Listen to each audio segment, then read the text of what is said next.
I'm Paul Singer, chairman of the Manhattan Institute, and on behalf of the Institute's staff, trustees, and scholars, welcome to the Institute's 30th Wriston dinner.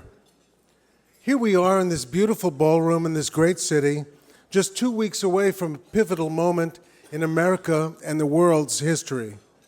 Watching the presidential campaign, I'm sure has been as painful for you as it has been for me and everyone I know. For some, the choice is clear. For others, both choices are dismal beyond belief. As the great philosopher Alan Königsberg once said, quote, "More than any other time in history, mankind faces a crossroad.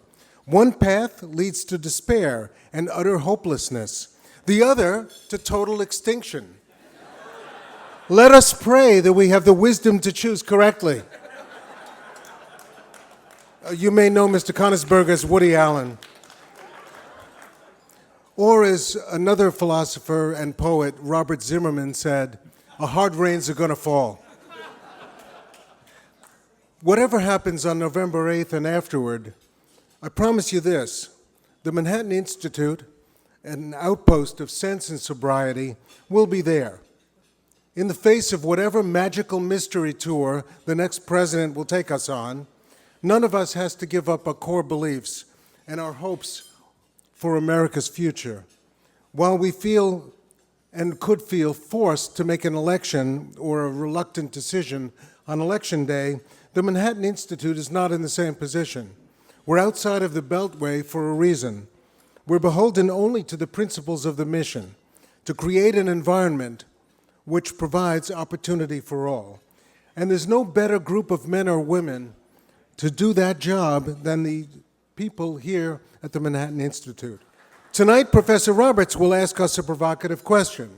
Given all that's happened in the last year, would we perhaps be interested in reconsidering our 240-year-old experiment in independence? I think it's unlikely that many here tonight would accept such an invitation.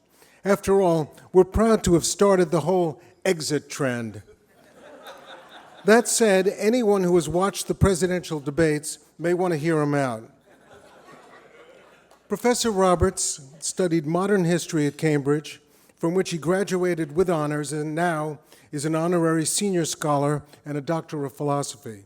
He's currently a visiting professor at King's College London and the Learman Institute lecturer at the New York Historical Society. Professor Roberts has written or edited 19 books, including most recently an award-winning biography of Napoleon Bonaparte. Earlier this year, he was elected a Fellow of the Royal Historical Society, and the Lynd and Harry Bradley Foundation awarded him its Bradley Prize. Among his fellow prize winners were Charles Murray, Rabbi Jonathan Sacks, and the actor and philanthropist Gary Sinise. Ladies and gentlemen, I'm thrilled to introduce the man that The Economist has rightly called Britain's finest military historian, Professor Andrew Roberts.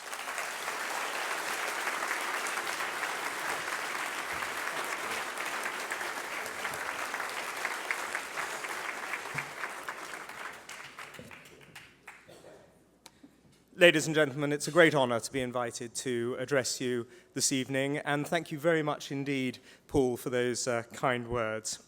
I think the definition of a split second is the time between one's 17-year-old daughter hearing that you've won the Bradley Prize and her opening the negotiations over her student loan. When I cast my eye down the list of people who have given this lecture in the past, since Tom in 1988, I see so many friends of mine, but also so many intellectual heroes of mine, that it really is a tremendous honor. One of them, actually, in 2011, was my great friend Neil Ferguson, who is the greatest British historian of his generation. Now, I know what you're all thinking, but actually he's much younger than me. I'd like to speak to you tonight. I'd like to speak to you tonight about a primary system that has thrown up two presidential candidates who are despised by 60% of Americans. and to argue that the system is broken and urgently needs to be reformed. Nearly 1 in 4 of over 1,200 18 to 35-year-olds polled by the University of Massachusetts recently said that they would prefer to see a giant meteor destroy the Earth than see either Donald Trump or Hillary Clinton in the White House. The only rational response to the choice of Mrs. Clinton or Mr. Trump is that of Henry Kissinger on the Iran-Iraq war. A pity they both can't lose. For a non-American who defends the United States at every opportunity I get, I must ask, are you deliberately trying to make it more difficult for me this year?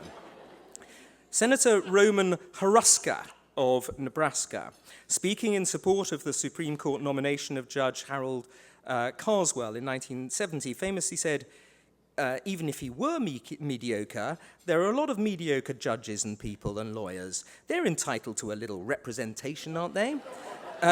We can't all have Brandeises, Frankfurters, and Cardozas. It was unsurprisingly thought to have damaged Carswell's career. But, ladies and gentlemen, in today's presidential race, mediocre would be a huge improvement on what's on offer. It's not for me as a foreigner to try to choose between the two candidates. I'm going to come on to 1776 and the Founding Fathers in a moment.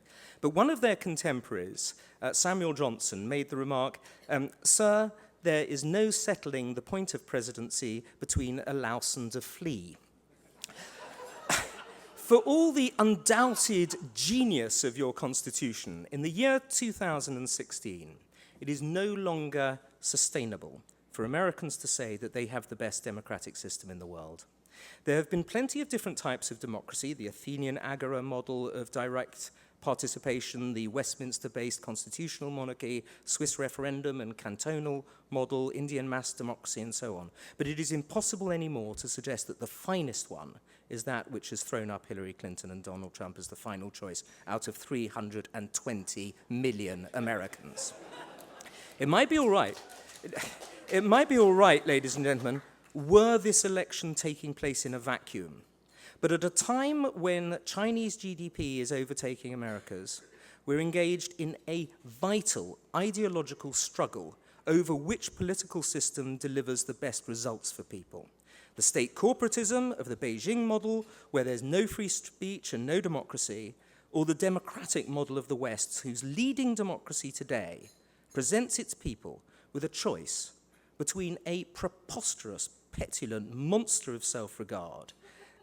He refers to himself in the third person, for God's sake, with deep, dark psychological flaws on one side, and a proven failure whose views float with the polling data and whose word of honor simply cannot be relied upon on the other.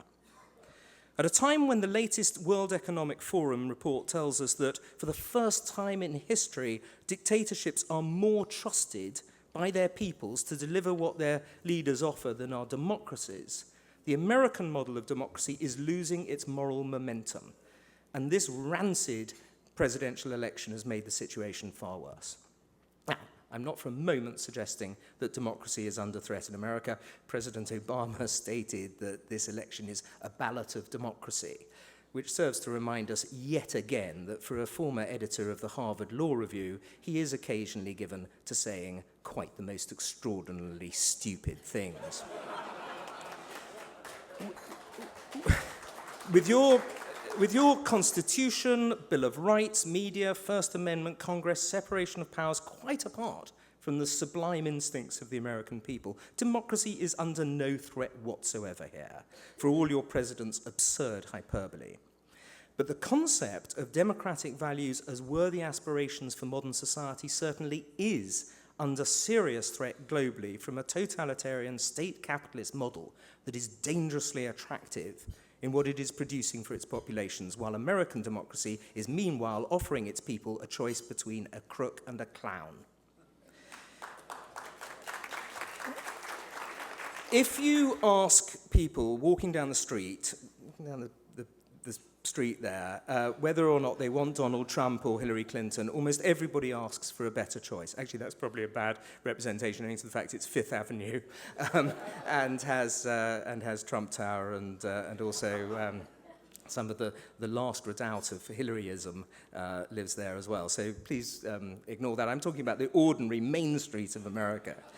From the previous Wriston lecturers alone, there are at least 10, maybe more, men and women who would make better presidents than either Mr. Trump or Mrs. Clinton. Indeed, there are probably more than that in this room. Yet out of 320 million Americans, your system managed to produce these two. In the great political, cultural, and ideological struggle against the Chinese model for growth, America must be seen to do better, or else their argument will bury ours. In Vladimir Nabokov's novel, Ben Sinister, he writes of, "It was as if one side of the globe had been struck with paralysis, while the other smiled with an incredulous smile." So what is to be done? Firstly, the Republicans need party leaders and candidates who confront people like Trump seriously from the start and do not coddle him in the vain hope that if you're nice to him, you inherit his supporters when he collapses on his own. As we can see, that strategy was as self-defeating as it was cynical and cowardly. Secondly, it's ludicrous to have debates controlled by TV channels which want the GOP to split and the Democrats to win, and which frame their questions accordingly. In response, the Republicans need to return to the Reagan rule by which no Republican speaks of another in the race. When in 2012 Newt Gingrich described Mitt Romney's business record as one of vulture capitalism, he did Obama and Biden's work for them. That must stop. Thirdly, the talking down of America, even in an election year, has gone too far and is likely to be misinterpreted abroad. Mr. Gingrich has also said that if Mrs. Clinton wins, America will go the way of Venezuela. No, it won't. When Adam Smith was brought the news of Burgoyne's surrender at Saratoga and was told that Britain was ruined forever, he replied, "There's a great deal of ruin in a nation." If we got over losing America and went on to become the largest empire in history, you can get over 4 years of Mrs. Clinton, however dreadful she's going to be. The word again in Make America Great Again is a terrible libel on your country, which is still great on any objective criterion, albeit clearly going in the wrong direction. Self-pity is not a part of the American national character, however emotionally and rhetorically alluring it might be during election time, and you must not permit Mr. Trump's sloganizing to allow it to find a place here. Fourthly, the percentages of support that guarantees a candidate a place in the debate should be drastically higher, so that you don't have a dozen or more people taking part in them, and thus sometimes giving no more than 30 seconds in which to try to sum up complex issues, leading to a moronically low standard of debate.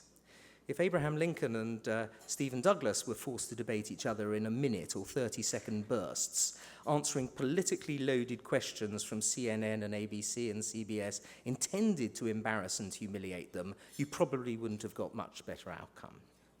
I suspect historians will discover that a Democrat-dominated news media gave Trump an easy ride in the opening stages of the campaign deliberately, as well as, of course, the invaluable oxygen of free publicity, because they thought it made good ratings and assumed he was eminently beatable by Mrs. Clinton. They were right that he made good box office, in the same way that movies such as The Exorcist or The Shining make good box office. But we've yet to see about the second part. If they miscalculated, they will have 4 years in which to rue their cynicism, myopia, and gross lack of professionalism. Of course, they will argue that they were merely doing their job in reporting the Trump phenomenon, but in fact they were instrumental in creating it. That Donald Trump has held no public office whatever also ought to have been an automatic disqualification. I know you like the idea in America that everybody, absolutely anyone can be president, but you really are testing the dictum this year.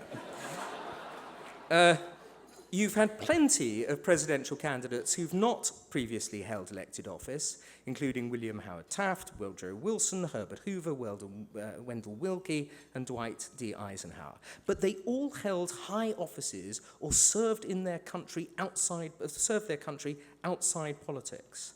Taft was governor of the Philippines, Wilson was president of Princeton, Hoover was head of the Belgian Relief Agency during WW1, Willkie fought the Ku Klux Klan and headed his local bar association, and Eisenhower was Supreme Allied Commander during World War II and President of Colombia afterwards. These weren't elected offices, but they were all fine and honourable positions of importance and responsibility. Mr. Trump has been head of Miss Universe and star of The Apprentice, both businesses in which he owned an interest. Now, I know he's created jobs, but that was as a positive byproduct of making money, not the primary reason for the enterprise. If ever there was an election, ladies and gentlemen, that cries out for a credible third-party candidate, it's this one. But America is as much a two-party state as Zimbabwe is a one-party state. There ought to have been a bull moose-style candidate around whom Americans could have coalesced, denying the presidency both to Mr. Trump and Mrs. Clinton. I suspect that what's going to happen here in 12 days' time is what happened in France in 2002, where both the French right and left voted for Jacques Chirac in order to keep out Jean-Marie Le Pen. Chirac gained 83% of the vote, largely from people who had spent a lifetime hating and despising him, but who nevertheless voted for the lesser of two weevils. One of the attractive aspects, ladies and gentlemen, of the House of Lords before they abolished the hereditary element was that people who were certifiably insane through generations of inbreeding could nonetheless make their own unique contribution to their lordship's deliberations. One such was the fourth Earl Russell. He was descended from the Dukes of Bedford, was a cousin of the philosopher Bertrand Russell, and also descended from one of our prime ministers, Lord John Russell, who in 1976 solemnly informed the House of Lords that Leonid Brezhnev and Jimmy Carter were in fact the same person in disguise. Needless to say, this delighted their noble lordships, who fell about laughing. But not even Lord Russell, however, would make that mistake about Hillary Clinton and Donald Trump. They do have one thing in common, though. Mrs. Clinton will make America weaker, just like President Obama has. And Mr. Trump will, for all his bluster about American strength, make America weaker still, turning the United States into a pariah nation with his neo-isolationism, wall-building, flight bans, protectionism, and appeasement of Vladimir Putin. The Republican Party should not have allowed itself to be hijacked by a man with so minute a record of contribution to the nation, and needs to alter its rules to prevent a similar demagogue with deep pockets and no conscience from ever doing it again. Unless there are reforms of the system, it will continue to encourage candidates who combine the populism of Williams Jennings Bryan, the demagoguery of Huey Long, and the divisiveness of George Wallace. The Republicans need a superdelegate system of sane party elders who want to see the party win. If there hadn't been superdelegates in the Democratic Party, Bernie Sanders would today be within a hair's breadth of the White House. So my sixth reform is for the Republican Party machine to have the last say in who is or who is not a Republican, and who therefore can stand under the Republican banner. And it ought to demand a relatively long-standing commitment to the party, just as Labour and the Conservatives and the Liberals do in the United Kingdom. In October 1999, Mr. Trump left the Republicans, and in August 2001, he enrolled as a Democrat. In September 2009, having spent most of the 2000s as a Democrat, he rejoined the Republicans. In December 2011, he wrote on his registration form, "I do not wish to enroll in a party." Then, in April 2012, he rejoined the Republicans. If someone, ladies and gentlemen, doesn't walk, talk, or think like a Republican, then the chances are that he isn't one, and therefore shouldn't be allowed to stand as one.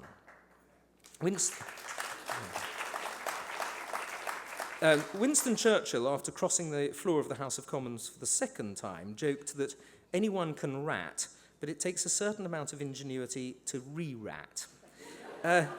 What the Republican Party has allowed Mr. Trump to do is re-rat, which might have been understandable if he'd been promoting traditional Republican policies and values, but he never has, and he is certainly not doing so now. Today, he should have been a maverick third-party candidate ranting away into the wind, rather than enjoying the formal imprimatur of one of the great political parties of the Western world.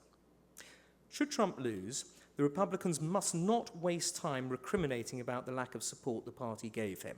He was a terrible candidate, and that's an end to it. It must just be put down to one of those terrible aberrations that suddenly occur in history, appearing seemingly from nowhere, doing terrible damage, and then disappearing, like cholera. The Republicans will likely pay a price right the way down the ticket in November, and the United States will pay a price if Secretary Clinton is elected, a senator without a bill to her name, and a truly disastrous Secretary of State whom any number of other Republicans could have trounced in these elections. Of course, great presidential leadership has not been a prerequisite for America to be successful. She threw up no true great president in the 36 years between Lincoln's assassination in 1865 and Teddy Roosevelt's accession in 1901. But she threw up leaders aplenty. Those were also the years of America's greatest economic growth spurt, and the leaders of that period weren't politicians who had the sense to stand back from government interference, but were the great businessmen of those days, the Vanderbilts, Rockefellers, Morgans. One sees J.P. Morgan's portrait, of course, just outside this hall, Fricks and so on, who built the enterprises that allowed the USA to burst onto the world stage as the Great White Fleet circumnavigated the globe in 1909. But in the present era of only anemic growth, for reasons the Manhattan Institute does a fine job in delineating, we do now need political leadership of an abnormally high order. Now, I'm not one of those who believes that there are no good people going into politics anymore because of the press intrusion or the low pay or the 24/7 news cycle or the cyber abuse or the toll on family life or the reduced esteem of one's peers. Several of the candidates for the presidency, except the winning two, were fine, upstanding ladies and gentlemen. Now, that might sound effete or elitist or just British of me, but I believe, by the way, if you can't be elitist in this hall here, you know, where the hell can you be? But I believe that the President of the United States should possess the gentlemanly or ladylike qualities and virtues of chivalry, courtesy, moderation, and finer feeling, because as head of state, he or she needs to be a role model for the nation. If you're going to continue down this post-1776 path of having your head of government and your head of state as the same person, then you need to have someone who can personify the best of America. In short, somebody who can be respected as a person. Nor is there any dichotomy whatever between being a gentleman and making America great. America was at its greatest in terms of global power and influence under Franklin Roosevelt, Harry Truman, and Dwight Eisenhower, none of whom, so far as we know, boasted that their preferred modus operandum with women was to grab them by the pussy. The revelation, that, by the way, that Mr. Trump was lewd and lecturous has to stand as the least surprising October surprise in the history of October surprises. You'll recall that moment in The Importance of Being Earnest, when Lady Bracknell tells Mr. Worthing to lose one parent may be regarded as a misfortune, to lose both looks like carelessness. Well, to be accused of sexual harassment by one woman might be a case of he said, she said, but to be accused by 11 is something else entirely, and if these allegations are true, it should preclude him from personifying your country to the world. His statement about not necessarily accepting the result of the election is equally unconscionable, revealing a third world mentality towards democracy. Even in this, however, Mr. Trump is an innovator. Hitherto, actually losing was always thought to be a necessary precursor to being a bad loser. It's taken Donald Trump somehow to cut out that crucial stage of the process and go straight to being seen as a bad loser even before he has in fact lost. Of course, politicians have always been in the spotlight, but usually it was over relatively important things. If they lived in the 24/7 news cycle today, William Howard Taft's weight, Winston Churchill's personal finances, FDR Eisenhower's and JFK's love lives, Gladstone's mission to save women from prostitution, even George Washington's dentistry, and Teddy Roosevelt's penchant for shooting rhinos would all be held up to obloquy and ridicule to a degree that might even have deprived the English-speaking peoples of many of their greatest leaders. The effect of this ceaseless, humorless, politically correct micro-inspection is to turn politicians into basically identikit dwarves. So when someone as preternaturally unqualified as Donald Trump stands for the presidency, he's able to dominate a debating stage precisely because he is not a politician, and he literally has to be caught on camera saying precisely where he likes to grab women before his party finally turns away in disgust. For further reforms, why not change to a more rational system that gives equal weight to each vote rather than huge amounts of power to voters in Florida, Pennsylvania, Ohio, and North Carolina, but none whatsoever in the 35 virtually uncontested states? You should certainly stop people from being allowed to vote in the primaries of other parties from their own. And why should voting always start in Iowa and New Hampshire? Why not start alphabetically? Or if you don't want to start in Alabama and Alaska, then in order of incorporation into the Union. Or if you don't want to start on the East Coast, then by size of population, or decide it by drawing lots, or any other system. Why shouldn't it start where the voters are more metropolitan and sophisticated, where issues like ethanol subsidies and abortion aren't automatically front and center? Almost anything would be better than always starting with Iowa and New Hampshire.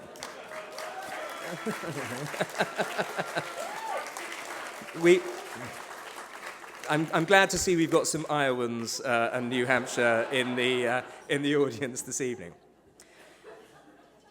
Can the ideals of 1776 still work in the modern world? I believe they can. Indeed, I believe that they're the best ones to cleave to. I've been rereading the Federalist Papers recently. Of course, they're very good on how to prevent tyranny in the United States. But for all they say about preventing vulgarity and corruption, the authors tend to assume that the people can be trusted to vote against vulgarity and corruption, and indeed, of course, they can. But they didn't foresee a situation where there is only a binary choice between vulgarity on one side and corruption on the other. The Federalist Papers are less helpful, I have to say, ladies and gentlemen. In Federalist number 10, however, James Madison wrote of how, quote, men of factious tempers, of local prejudices, or of sinister designs may, by intrigue, by corruption, or by other means, first obtain the suffrages and then betray the interests of the people. I don't accuse Donald Trump of corruption and intrigue, and I don't know whether he has a sinister design, but he certainly has a fractious temper and local prejudices. And Madison's answer was that if people he called, quote, fit characters, unquote, acted, then, quote, it would be more difficult for unworthy candidates to practice with success the vicious arts by which elections are too often carried, and the suffrages of the people, being more free, will be more likely to center in men who possess the most attractive merit and the most diffusive and established characters. Now, clearly, we've gone long beyond that point, since neither of the 2016 presidential candidates possess the most attractive merit. And both are more than happy to practice with success the vicious arts by which elections are too often carried. So we need to look to 2020, when the winner of this contest will presumably be eminently beatable, to see what reforms should be enacted. For an Englishman, of course, I do find a certain irony in the way that you overthrew King George III, a charming, intelligent bibliophile who protected you in the French and Indian wars and taxed you at a far lower rate than he did his British subjects, as you all know. And having got rid of the concept of dynasties, you then proceed to run candidates called either Bush or Clinton in no fewer than 7 out of the last 8 presidential elections. But at least we in Britain never came up with the idea that George III's wife should become head of state. Blameless though Queen Charlotte of Mecklenburg-Strelitz undoubtedly was. Just because an idea is bad, ladies and gentlemen, it doesn't mean it can't last a long time. Look at communism. Your primary system has been around only been around for 120 years, almost exactly half the republic's existence, and it's ripe for reform, not least because the leaders it's thrown up are not noticeably better than the ones before the progressives changed the voting rules. Luckily, the US Constitution makes no mention of parties or primaries or Mr. Anderson Cooper. So instead, we may be guided by practical common sense in changing the way that candidates are chosen. And common sense dictates that having a dozen or so candidates on a stage answering loaded questions from political opponents in the media for 30 seconds or a minute only is a ludicrous way for a party to go about choosing its presidential candidate. Very often when someone says they're a candid friend, it's a precursor to them saying something rude and unpleasant. Well, I'm a candid friend of America who goes on TV and radio and writes books and articles in defense of America. And I worked at the Senate Steering Committee when it was chaired by Jesse Helms, so I don't think I can be accused of being a lily-livered liberal. So I hope you won't shoot the messenger if I tell you straight that the unique selling point, your unique selling point as a nation, democracy, is just not cutting it in the modern world anymore, largely because you are not selling it properly, and with the one exception of female franchise, you haven't bothered to modernize it significantly since the progressivist era of the 1890s. If you really want government of, for, and by the people to survive and prosper, when you're no longer the largest income generator on the planet, you're going to have to raise your game. It won't be done internally without a fight, because no politician in office ever genuinely thinks that a system that has had the perspicacity to put him there can possibly be broken. But it's no longer enough for America to navel gaze and worry about their president's gender or skin pigmentation or even his ludicrous haircut. Instead, you need to look at what is happening to democracy globally. As a political system, ladies and gentlemen, it is on trial. And right now, it is losing across huge swathes of Asia and Africa, losing out to ideas of totalitarian, state-directed corporatism that seems to be delivering much higher growth and much better leaders. He wasn't democratically elected, but who can deny that purely as a leader, President Xi Jinping stands head and shoulders over both Donald Trump and Hillary Clinton. Millions of people across the world are drawing their own conclusions. America needs to double down on the concepts that made her great and modernize the political system that gave her global hegemony in the first place. And in this, the Manhattan Institute is providing sterling work on how that can be done. Walter Wriston wrote, "Risk is a 4-letter word. True reform involves risk, and it's one that you must now take. These abysmal presidential candidates are just a depressing system of a larger problem with American politics today, and you have 4 years to change that system. For you owe it to the American people, never again, to give them such a putrid choice as the one that they will face the Tuesday after next." Thank you very much indeed.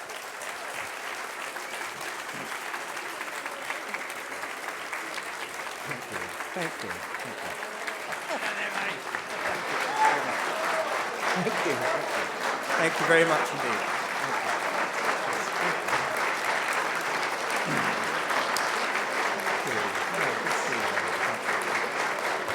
Good questions. Yes, please. Thank you. Thank you very much indeed. I just keep thinking about the movie Patton with George C. Scott, where in his opening speech he said, "Now you son of a bitches know how I feel." I assume we have questions. So what I'd ask you to do is just raise your hand and wait for a microphone to come to you, and we will respond to as many as we can. I think we could start with John Podhoretz if we can get a microphone to him. Over here. Excuse me.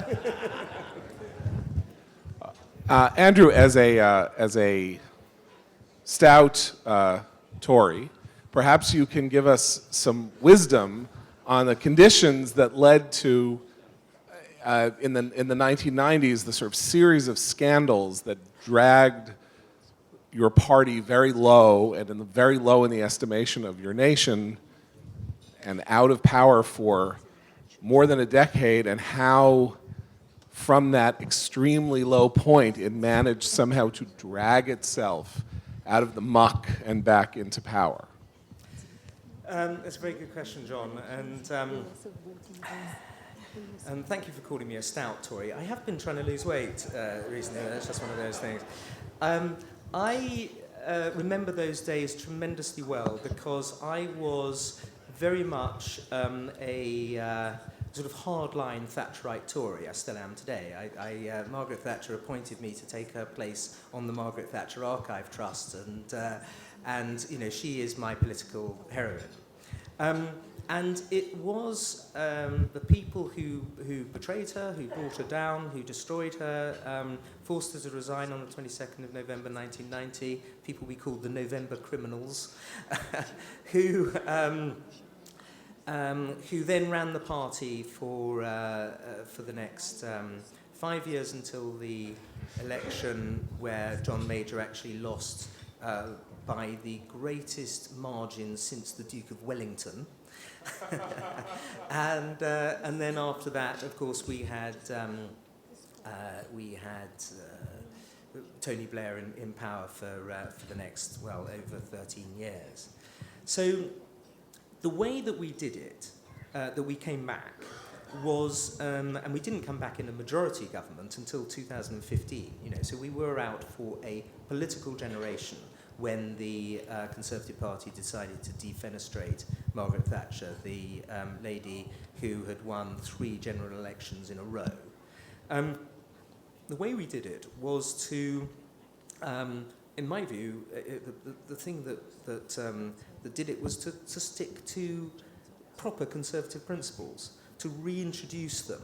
The Thatcherites in the Conservative Party managed to, although we didn't take over the leadership of the party, as far as the ideas were concerned, the ideas about deregulation, about council house sales, about low taxation, about strength abroad, you know, ideas that, of course, cross the Atlantic and recross back, and kind of ideas that the Manhattan Institute stand for, as well as the Thatcherites in the Conservative Party. We just won the battle of ideas in the Conservative Party, and once we had done that, we were able, of course, to appeal to the people. But it took a terribly long time. That will not, I don't think, apply here, because with any luck, once Mr. Trump goes, he goes. But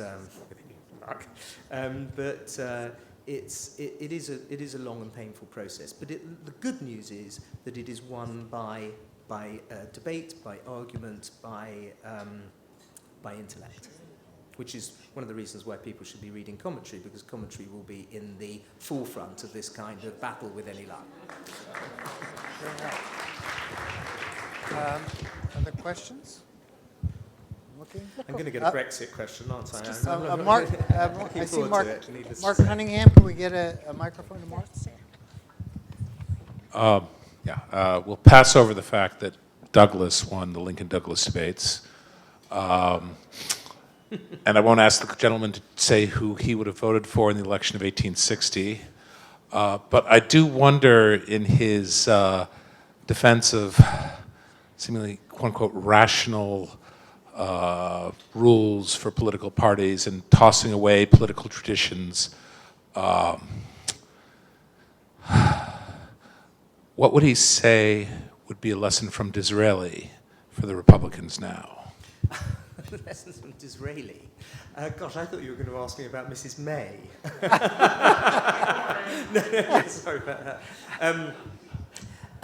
Well, Disraeli, of course, another great political hero of mine, employed wit, humour, and irony, and all of the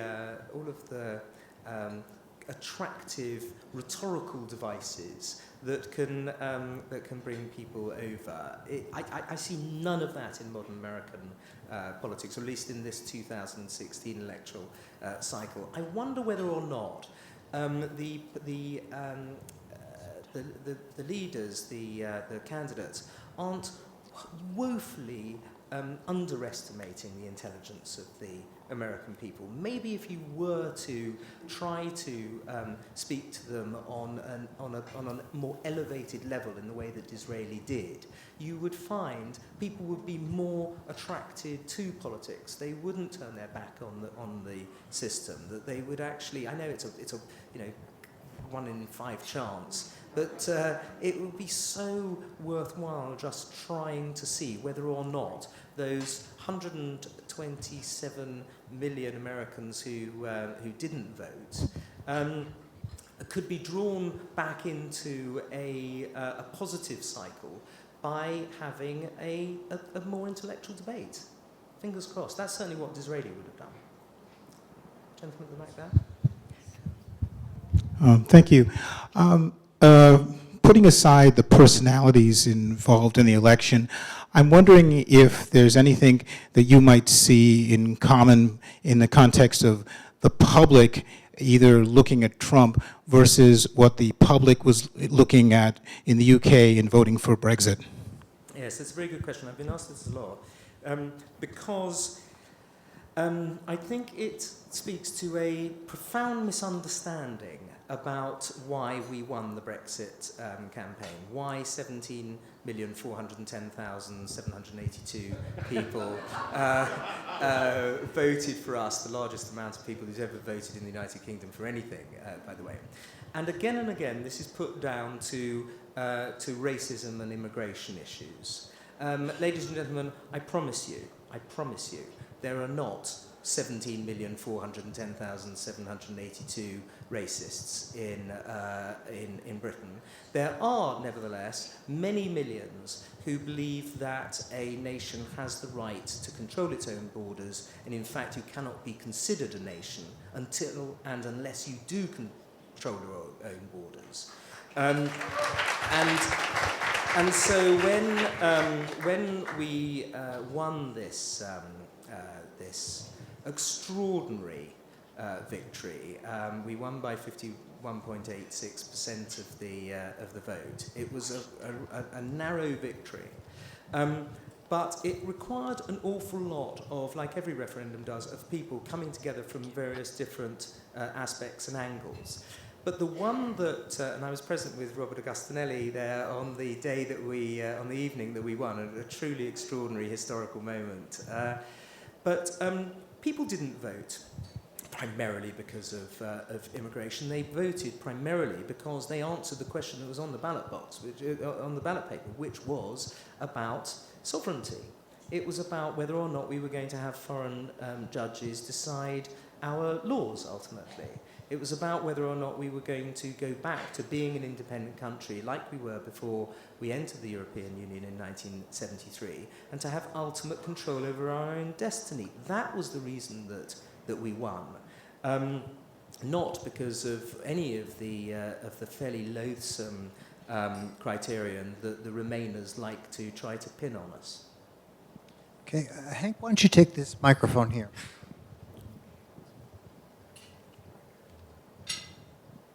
One of the things we have here is an election every 2 years. The election can change things, but one of the things that the election cannot change is our court system. And federal judges on all levels have a very long time in office. Right now, we have a Justice Department which, in my view, is really not, it's not fit for a country such as ours. And if you let the time go with the judges, you're not going to change the country for 20 years. Absolutely, and it's a completely nerve-wracking thought that Mrs. Clinton might be in a position to appoint no fewer than 3 Supreme Court judges. Ultimately, let alone were she re-elected, it was an extraordinary thought. But can you not have, like in every other department, in every other area of life, can you not really have an age limit at which you must retire as a Supreme Court judge? I know you don't, and you should. That's another reform that I would add to the list of my 10, I think, reforms to the American political process that I came up with. It really is quite extraordinary that people can carry on until, effectively, senility is the sort of backstop for the most important judges that you have in your country. It strikes me as absurd. It doesn't mean that you can't have a very high limit, 80 even perhaps. But for people to really carry on in their late 70s, taking these key decisions, strikes me as one of your constitutional anomalies. Okay. Del Malpass, I'll hand this again over here. Hi, I should say I'm chairwoman of the Manhattan Republican Party, so I will tell you Donald Trump was not my first choice, even remotely. However, the 14 million people voted in that primary, and at some point, and we have record registration going along in the country, and at some level, maybe our primary system is sending a message. I mean, we allowed the Republicans took over the House in 2010. They took over the Senate in 2014, and there have not been so many results. And there should maybe be some introspection within the party that the lack of results have created a movement. And there is many things in the movement, and maybe part of our primary process created that. So I'd like to hear you talk about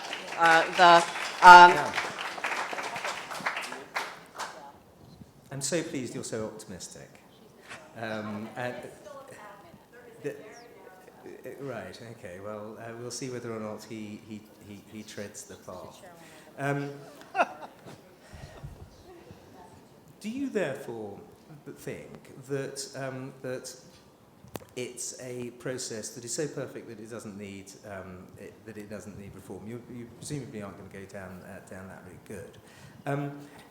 There should be, shouldn't there, in every political system, the means of change and continuity. As Edmund Burke said, a state without the means of change is without the means of its own conservation.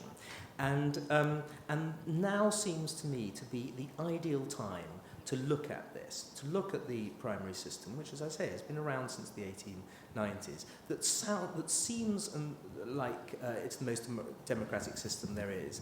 But the trouble with this is that there are many different forms of democracy. The idea that you naturally go for the one that was imposed by the progressivists in the 1890s, and you keep on holding on to it simply because it has this patina of democracy, even if it throws up candidates who, as you say, you were not instinctively and automatically and initially enamoured of. It seems to me that there is absolutely nothing wrong with looking at the system again and trying to work out ones where you can